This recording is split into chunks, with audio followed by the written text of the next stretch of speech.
And this morning, our lesson is entitled, God's Hand in Facing Opposition.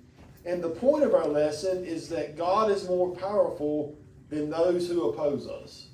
And so I'm planting seeds of excitement here because this truly is a neat lesson this morning. So we're going to be looking at about the story of the life of Elisha. We're going to be looking again in 2 Kings, where we've been the last several weeks. But we're going to see this incredible miracle, this incredible story fold out before our eyes this morning. And there's lots of points I want to bring out and that is truly so relevant in our day's time. And so anyway, excited to bring it out. But our first question this morning, I like it a lot. But our first question in our material this morning says, what did a schoolyard altercation look like when you were a child? They just didn't allow it. Oh, now, Carlotta, where in the world did you go to school? Teachers were right out there. They did. Back in them days, they didn't care a bit to whip you if you needed it. Well, but yeah, I don't know, Carlotta didn't allow it. It was a fist fight and then you was over it. Now, Bonnie, she said it was a fist fight and it was done. Yes, they were. The teachers were out there quickly, and yes, you got your tail maybe beat.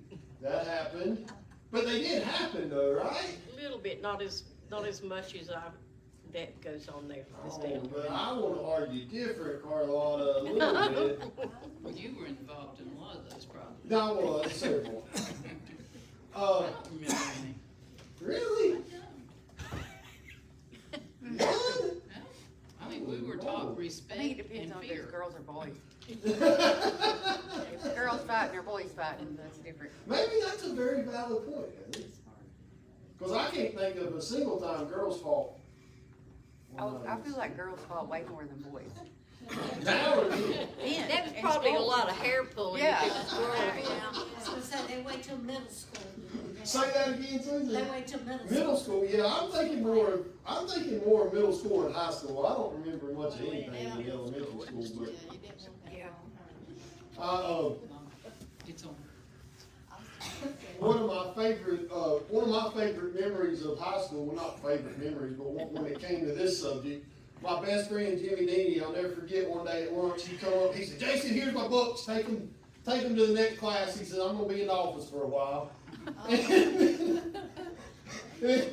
Somebody had said, and so he went and they had a fight, and sure enough, I carried his books to his next class, and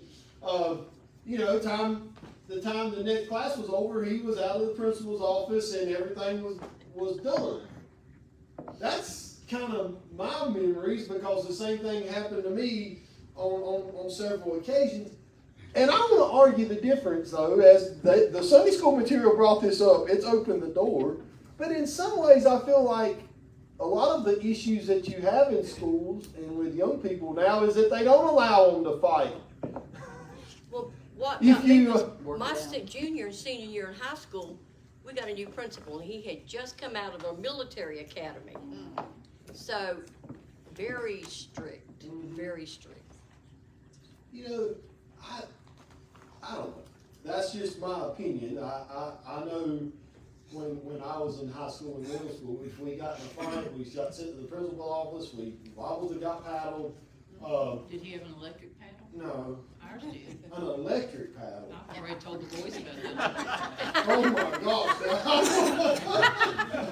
I want to hear this story. I always heard the stories about the holes drilled in the paddle. I never saw that one, but. Well, I never saw the electric paddle, but there was a thread of it. No, an electric paddle. And I told the boys, our boys about it last week, and they were asking me, now, what's this about electric paddle? I've never heard of an electric paddle. That could have been a big deterrent. That must have been a West Virginia thing. April, they could use the bug zapper one in the basement. But anyway, guys, I don't want to. We got too great of a story to go over to kill a lot of time with being paddled and altercations in school. But I think the point and the reason that our lesson asks this question is Pastor Wayne has told me many times he loves these starter questions because it does gets us talking and kind of breaks the ice and gets us thinking. But even Miss April, who never done anything wrong in school and never seen an altercation, but we've had other altercations in our life, haven't we? I wouldn't say I've never done anything wrong. I'm sorry, I didn't mean. But we have to deal with altercations. We have to deal with problems and conflicts, and I think that's the reason they asked this question. So let's go ahead and jump just right into our verses this morning. And remember, we're talking about and are thinking about, and our point is that God's hand in facing opposition, and the point being God is more powerful than those who oppose us. So that's our points. That's our main topic. Let's jump into our verses. We're looking at 2 Kings, and we're the verses is essentially 2 Kings chapter 6. We're looking at verses 8 through 23. And so our first group of verses is 2 Kings chapter 6, and we're going to start in verse 8. And it says, "Then the king of Syria warred against Israel, and took counsel with his servants, saying, In such and such a place shall be my camp. And the man of God sent unto the king of Israel, saying, Beware that thou pass not such a place, for thither the Syrians are come down. And the king of Israel sent to the place which the man of God told him, and warned him of, and saved himself there, not once nor twice. Therefore the heart of the king of Syria was sore troubled for his thing. And he called his servants, and said unto them, Will ye not show me which of us is for the king of Israel? And one of his servants said, None, my lord, O king, but Elisha, the prophet that is in Israel, telleth the king of Israel the words that thou speakest in thy bedchamber. And so that's the introduction of this lesson. That's the introduction of our story this morning. And I know these first few verses are a little confusing to follow exactly what's going on. The latter verses are not. But I just want to start, instead of me asking y'all what's going on, because they are a little jumbled up, I want to just explain to you what's happening here. And so if we look at 2 Kings chapter 6, verse 8, it says, The king of Syria was warned against Israel, and that he took counsel with his servants, saying, In such and such place shall be my camp. So what the king of Syria is doing is that he's trying to set an ambush up for the king of Israel. He's trying to capture the king of Israel.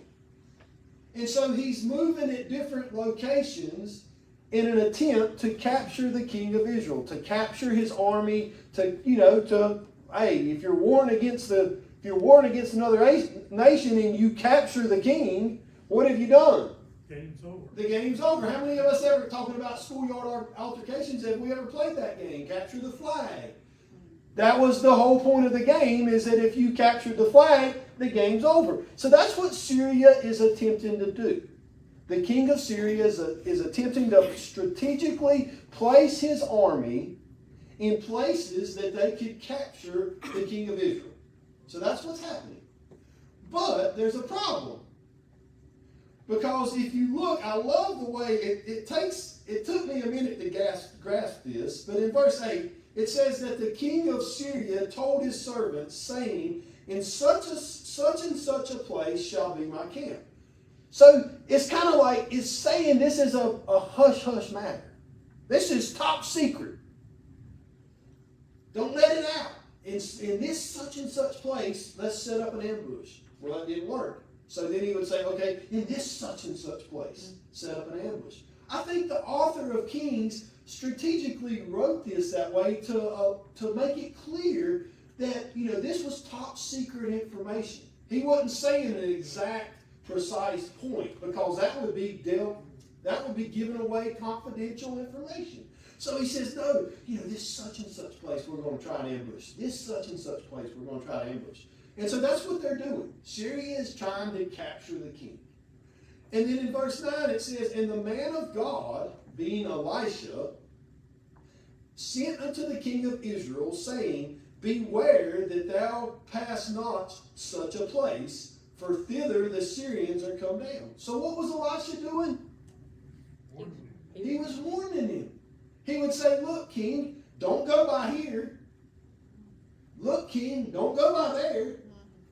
And so as the Syrians tried to set up a trap, every time that Elisha, the man of God, would warn the king of Israel about it.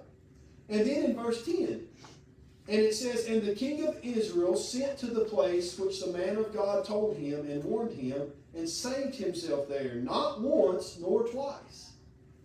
So it says the king of Israel heeded what Elisha said. He listened to Elisha. And when Elisha said, don't go there, the king of Israel didn't go there. And I love in verse 10, it says that this didn't happen once nor twice.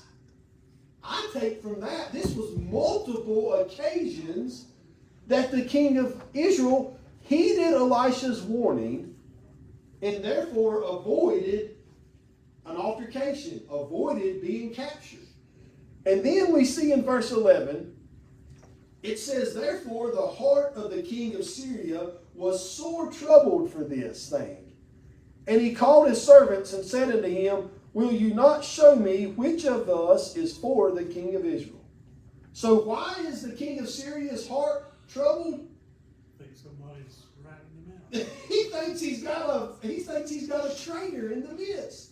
Little does he know that God, you can't keep secrets from him. He knows everything. Absolutely, Carlisle. That's why this story is awesome, guys. I hope y'all get as excited as I do. This king of Syria, he's just like Mike said. I've got a traitor. There's no way that the king of Israel is missing, that we're missing him all these times, unless somebody is warning him.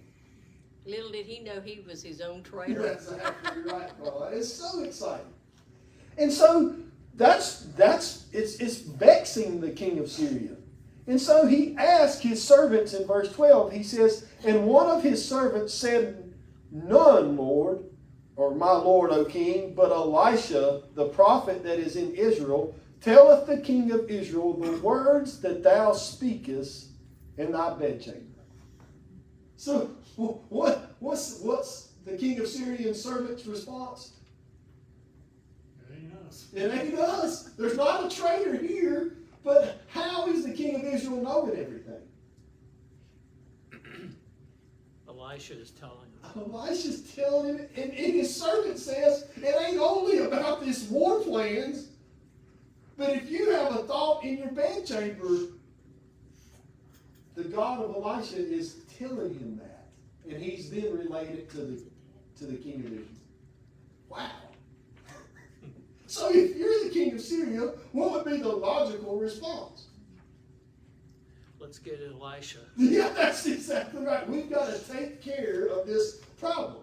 If we take care of Elisha, then we can then capture the king of Israel. So we're going to see here in just a second, that's his response. Now, I'll be right honest, I had another thought. If I was the king of Syria, I might be a little bit concerned. I mean, that's what would have come into my mind. How about anybody else? I would have been a whole lot concerned. If I really thought, if I was the king of Syria and I thought, wow, anything I say or think, the other side knows automatically, I'm at a complete disadvantage. But his thought was, as we're going to see, and actually I don't know why our material did this, but it skipped verses 13 through 15. But the king of Syria's thought is, okay, we're going after Elisha. If we take Elisha out of the equation, then the king of Israel won't know what our plans are, and then we can capture the king. And so we're going to see in our next few verses that's what they try to do. Guys, I don't know whether I want to. Let's go ahead and jump into our next group of verses, and then I want to go into what I think is one of the main topics or points out of this. So, does anybody got anything to add or anything they want to say about verses 8 through 12?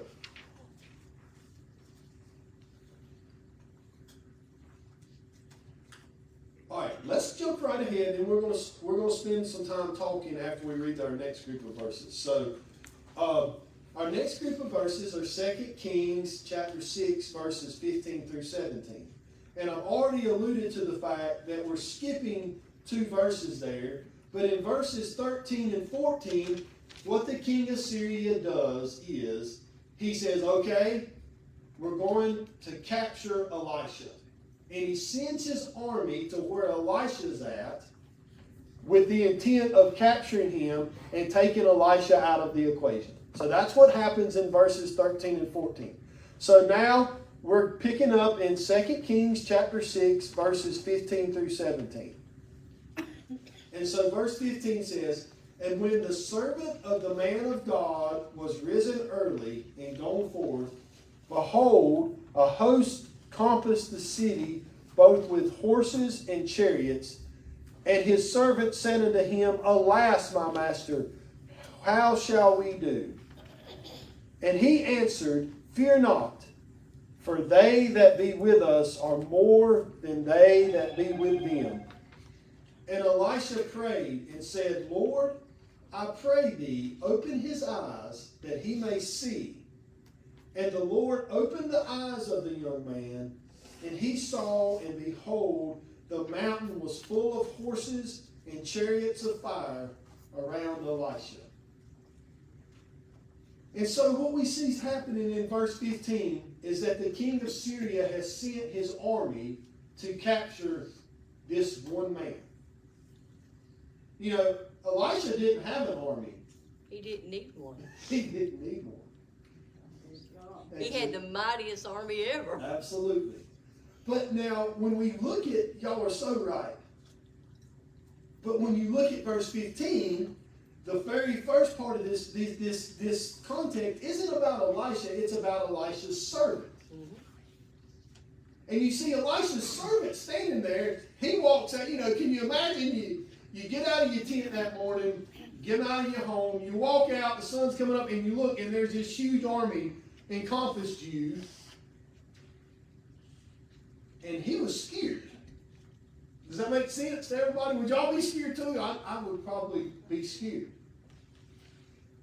And I would probably think, just like he says, Alas, my master.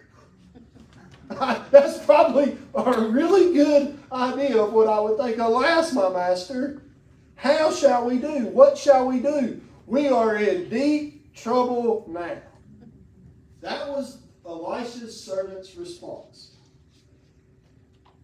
And then in verse 16, Elisha answered. And it says, and he answered, referring to Elisha, it said, Elisha answered, Fear not, for they that be with us are more than they that be with them. That's Elisha's response to this troubled servant. And it goes on, it says, and Elisha prayed and said, Lord, I pray thee, open his eyes that he may see. And the Lord opened the eyes of the young man, and he saw, and behold, the mountain was full of horses and chariots of fire around Elisha. What a beautiful, guys, what an amazing verse. I think as I read this, one point that came to my mind, Elisha's prayer wasn't, this was something that struck me. I should have given y'all the chance, but I'm sorry. Elisha's prayer wasn't that God would take care of that army. That wasn't Elisha's prayer. Elisha's prayer was what? For the young man, for fear. That the young man could do what? Take it a little further, Carla. That he could see what was happening around him. Absolutely. Take the fear away from him. That was Elisha's prayer. Elisha's prayer wasn't, God, take care of this army that's came against me and us. But his prayer was, God, let my servant see you. Let my servant see your power. Let my servant know that the ones that are for us are way more than the ones that are against us. That was his prayer. What a beautiful prayer. And I want to stop right here, because these last groups of verses we've read, Elisha has done this twice now, essentially. if we go back to our first group of verses and talking about the king of Israel, Elisha was interceding in the life of the king of Israel through prayer. Elisha prayed, God revealed that these ambushes were in place, and then Elisha warned the king. Do you follow me? Do you see how this is playing out? In this group of verses, our second group of verses, Elisha prays that God open his servant's eyes so his servant can see this protection, this army of God that's around him, that's for him.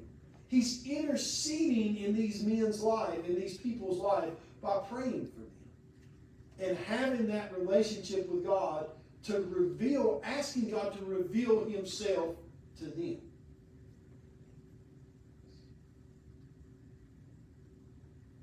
What a task that's laid upon each of us. You know, we all have that same ability and that same power to pray that God intercedes in the lives of those around us.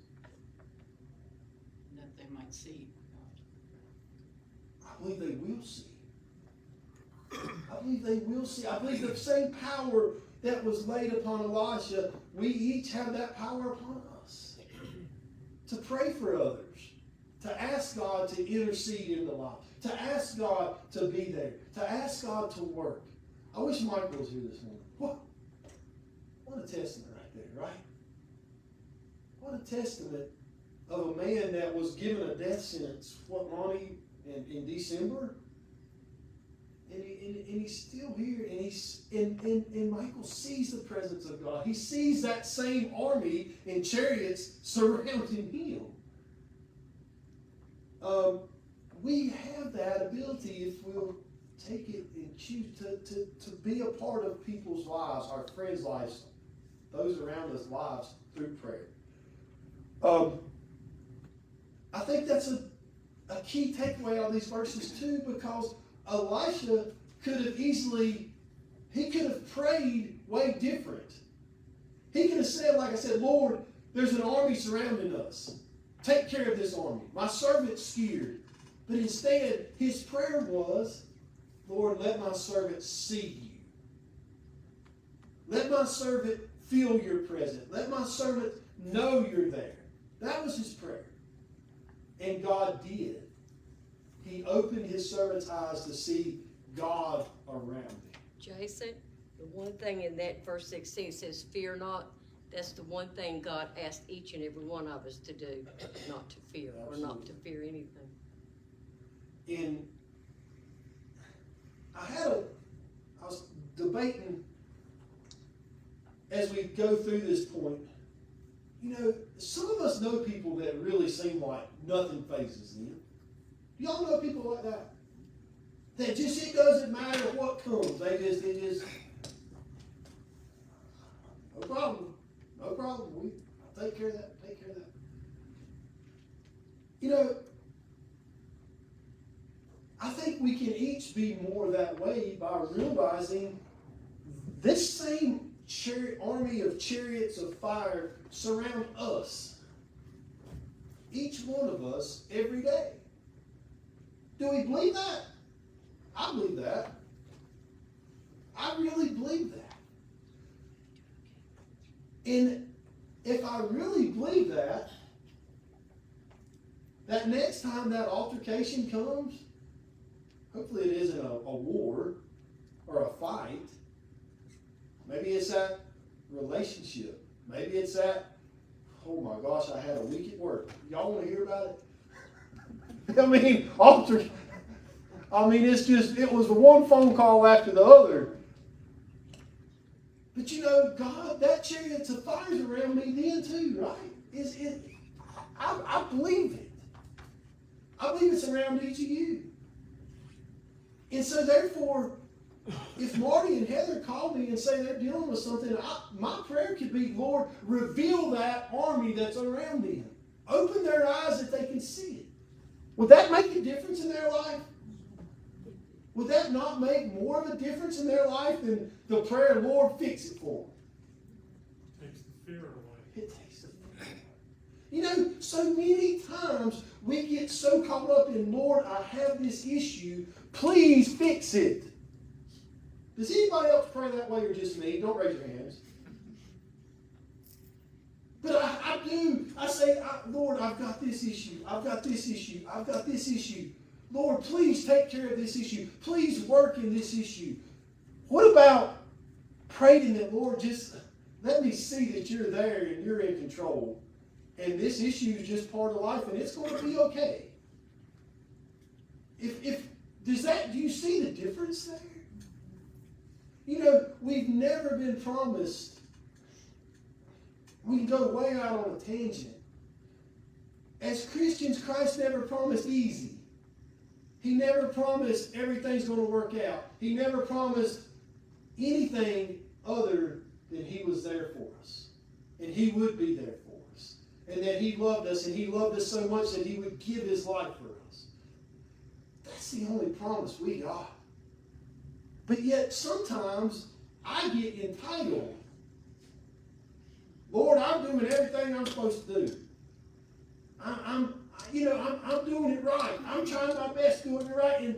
And yet this problem just won't go away. Lord, He never promised me that problem would go away. He promised me that there would be that army of chariots of fire surrounding me that would be there no matter what happened.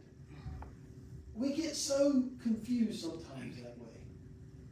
So my challenge to me, and I hope I'm challenging you, is to pray differently about those issues that won't go away, those problems that seem unresolvable. Lord, if you can, help me with this, but more important, Lord, open my eyes that I see that you're with me and there's more of you than they are in them. Wouldn't that make my life different on a daily basis? I think it will. I really do. The same thing about praying for myself, but let's pray for each other that way. Elisha was being a part of these two different men's lives, not by resolving their issue, but by praying for them and interceding for their lives through prayer. And I think that's just an incredible takeaway of this. All right, on a funny note, I've got kind of serious, I didn't mean to. Is there anything that strikes you funny about verses 15 through 15 through 17? Let's get back to the real, what was going on part of this. I'm wondering if when he opened his servants' eyes to see, if he might have opened the people, the army there, to see what was around them. I don't know. That's an interesting thought. Anybody else? Well, I'll go ahead and share it. I think it's hilarious. The king of Syria has sent this army to capture Elisha. Now, Elisha's telling the king of Israel every move that the Syrian army is making. So the king of Syria's response is, I'm going to send this army to take care of Elisha. Did the king of Syria not think, that Elisha probably sick? I don't know. I just thought that was so funny. That Elisha's sitting here, and he's literally this such and such place that the king of Syria is talking about with his servants in our first group of verses, that he's okay, we're going to such and such and trying to capture the king of Israel. And Elisha's literally telling the king of Israel each place. So now the king of Syria has his plan. We're going to capture Elisha. Do you think Elisha didn't know that he was coming? I don't know. I just thought that was really, really funny. I laughed when I got into the verses. But I think that's funny. So Elisha, he had to know this army was coming. I think it's kind of ironic that the king of Syria sent a whole army for one man. Exactly. I love that too, Debbie. I love that too. And I think he thought numbers would outdo God. Is that an accurate statement? Mm-hmm. He thought, if I throw enough at it, throw enough numbers at it, I can outdo God. Boy, That could be a life lesson, can't it? Is that I've thought that too. If I go hard enough, if I'm strong enough, if I'm fit enough, if my mind works hard, if I study enough, I can outdo it. Is that true ever? No. The fact that he can see that big number coming, it doesn't matter if he can see it, he'll run. Say that again, Lonnie. Maybe the fact that he can see that big number coming doesn't matter, he will run. What a great point. Yeah. What a great point. I mean, what Lonnie's essentially saying, okay, let's think about what the Syrian king was thinking. If I send a big enough army, I don't care if he knows it's coming or not, if I send a big enough army, I'm going to scare him and he's going to run. He'll leave. And if he isn't there anymore, then he won't be there interceding for the king of Israel. Therefore, my ambushes will work. I can take care of it. That's a great. But did Elisha run? Yep. He didn't run. He stood firm because he knew, just like he told his servants, the ones that are for us are way more, I'm paraphrasing, are way more than those that are against us. And he stood firm.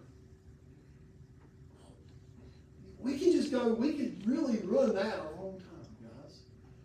Does my life look different if I truly take every step of every day knowing that the one that is for me is greater than the one that is against me? Does that change my life? I think so. I think so. All right. Any more discussion before we go to our last group of verses this morning?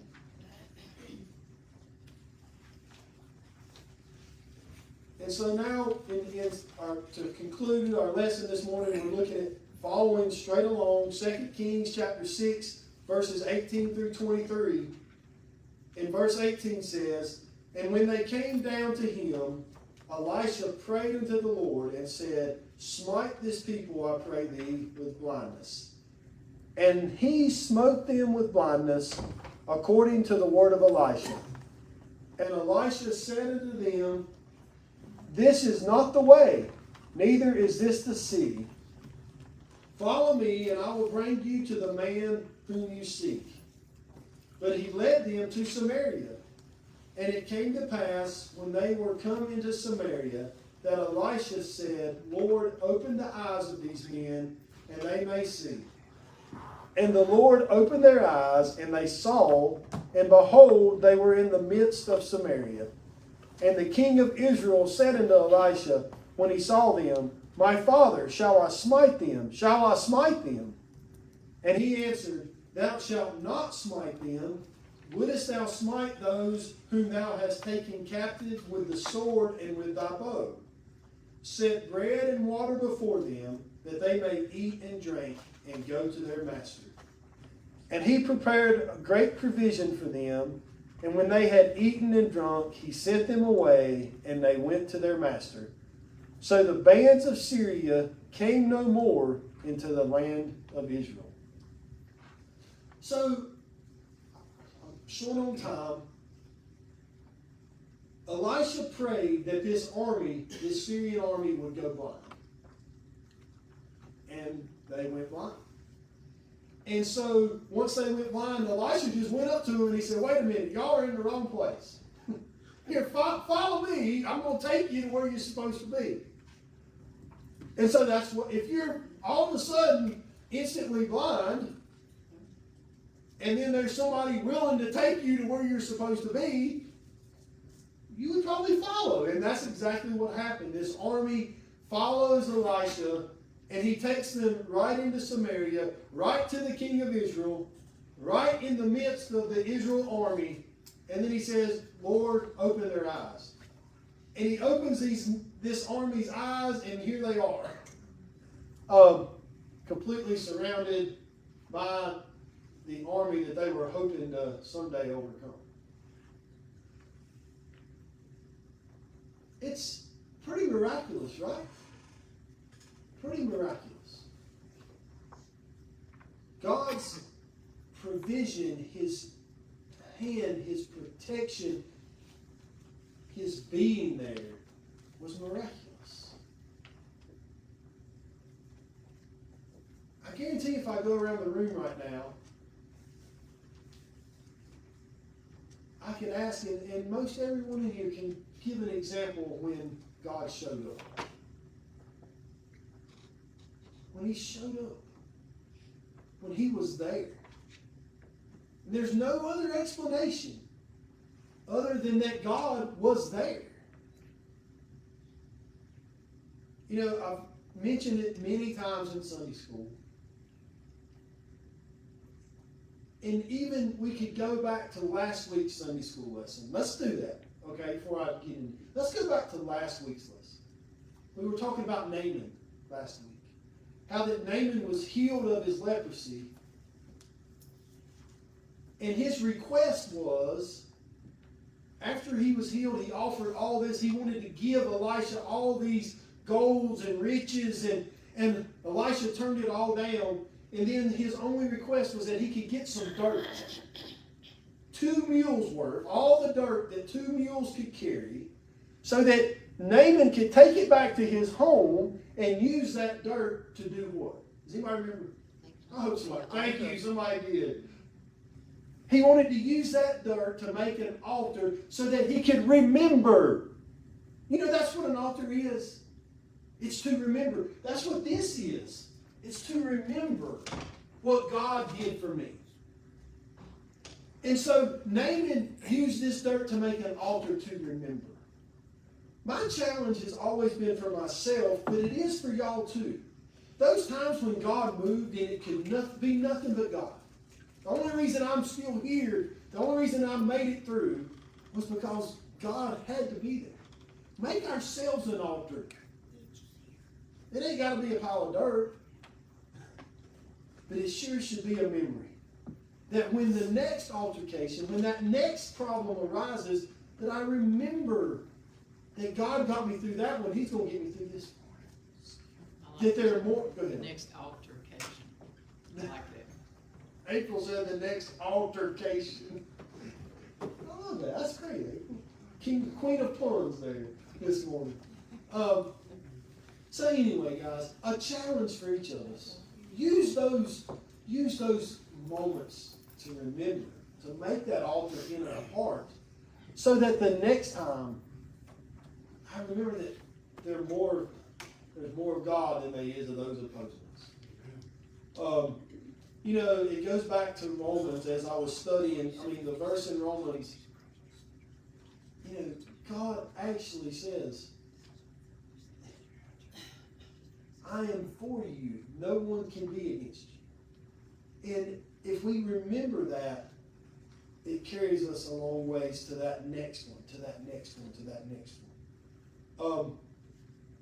Anyway, as we conclude this morning, we see another instance here, and I think it's worth pointing out. Once this blind army was brought before the king of Israel says, what should I do? And I think it's telling. He says, shall I smite them? Shall I smite them? I don't know what to do. This whole army that's been trying to capture me is now brought before me. And I think the reason that it's asked twice is he's excited. Do you get that out of that verse? I really get it out of this context. The king of Israel's like, holy cow. You know, shall I smite him? Shall I smite him? And Elisha answered and says, thou shalt not smite them. Wouldest thou smite those whom thou hast taken captive with the sword and with thy bow? He's saying, if you went to war and you had won this battle, and folks would have surrendered, would you have killed them? Obviously the answer was no. because it says that then instead, Elisha says that you prepare a meal and that you feed them and then turn them loose. You know, there's something to that too, right? There's several things. He showed them grace. Showed them grace. He showed them mercy. Mm-hmm. He also made a point to the king of Israel. That point was, if you would have went out and fought this battle with swords and with bows, and you would have won this victory.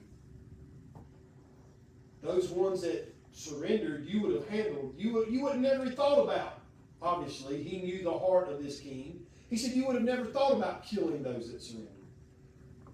But because God has, they're just miraculously at your feet. You don't know what to do. You're first, what shall I do? Shall I smite them? Shall I smite them? I think the point is that he was wanting the king of Israel to see that God does things differently. He thinks differently. This didn't happen the way that, the way that you usually have captives in your midst is that there's been a war. God didn't need no war. All God needed to do was say, let them be blind. And they were blind. And so I think it was to try to make a point to this king of Israel. And so, in conclusion, it says the king of Israel prepared great provision for them, and when they had eaten and drunk, he sent them away, and they went to their master. So the bands of Syria came no more into the land of Israel. It ended this problem was over. This problem was over for the king. Do you blame the king of Syria? He was probably afraid. He was like, well, I've tried all I know to try. I'm done. I'm walking away. Guys, it just don't happen that way it just don't happen that way here.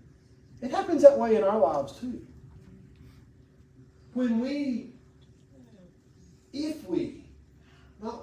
If we turn it over to God, he can deal with it where it's completely finished.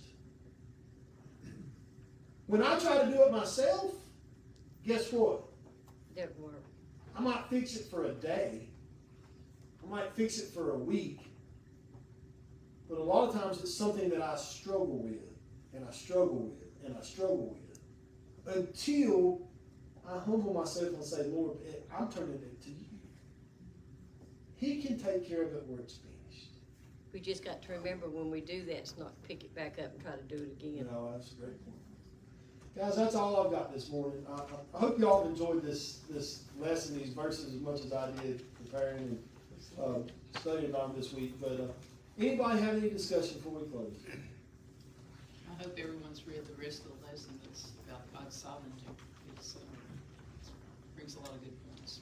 Absolutely. Please do that. April was talking about reading the rest of our quarterly. Yeah, buddy. In Deuteronomy, Joshua, and Hebrews, the Lord God says, I'll never leave you nor forsake you. Absolutely. And that promise isn't just for Bible time. That's right. It reigns true. It's true today as it ever has. And I think that's a great point. And when God reveals himself, it's not always to our liking. And there may be challenges involved still, but he has a plan. Absolutely. Absolutely. All right, guys. Thank y'all so much. Look forward. I don't know about y'all. I'm very excited about our summer quarter. If you look at the title of it, obviously I ain't read nothing, but it's Risk Takers, the Adventures of Walking by Faith. So I'm excited about sharing that with you. If we look at, we're talking about Noah, Joshua, Rahab, David, John the Baptist, and Stephen are the stories that they pulled out to look at with this quarter. So anyway, excited about that. Looking forward to next week, and I appreciate you guys. Love you. Hope you have a great week. Is Teresa here? Is that what the rest of it is?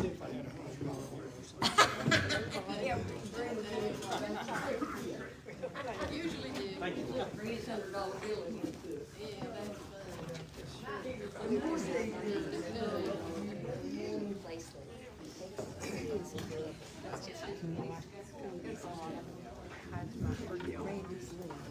Is that out there?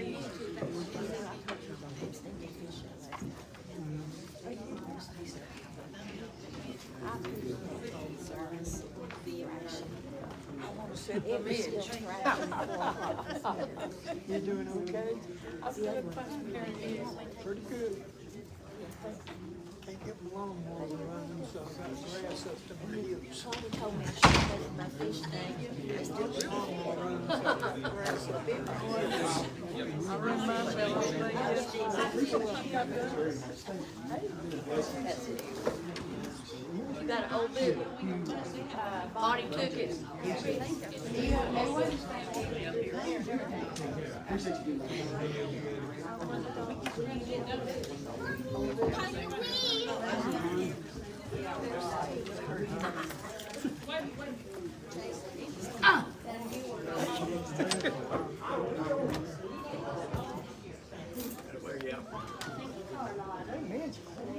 Pretty good news.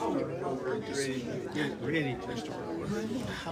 Monday night.